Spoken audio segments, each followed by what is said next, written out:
Така, това е като цяло нивата с аспержи. Редовете са подигнати на около 50 см и са завити с найлон.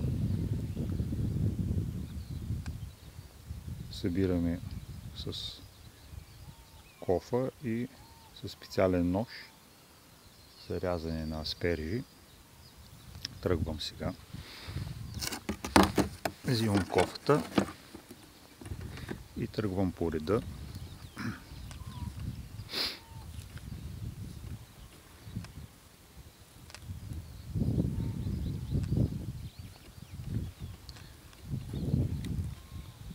Сега където има, ето най-вероятно, тук ще има аспержа отдолу. Няма.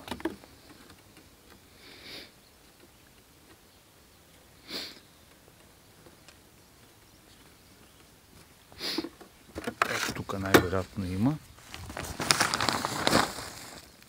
Тук няма.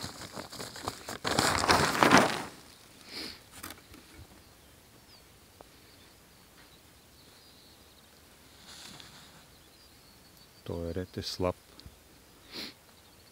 Няма много аспержи, защото времето е студено. Ето го моя колега Иван. И той обикаля.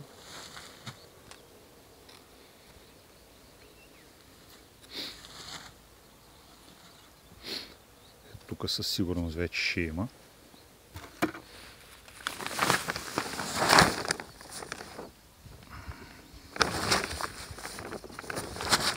Ето я. Бърка ми с ножа.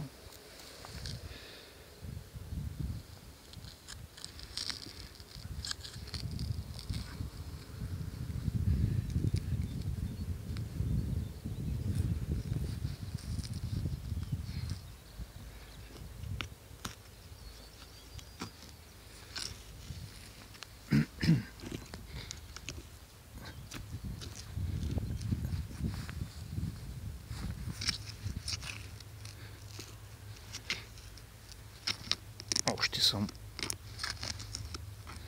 слаб в рязането и затова не мога да я оцела, но като цяло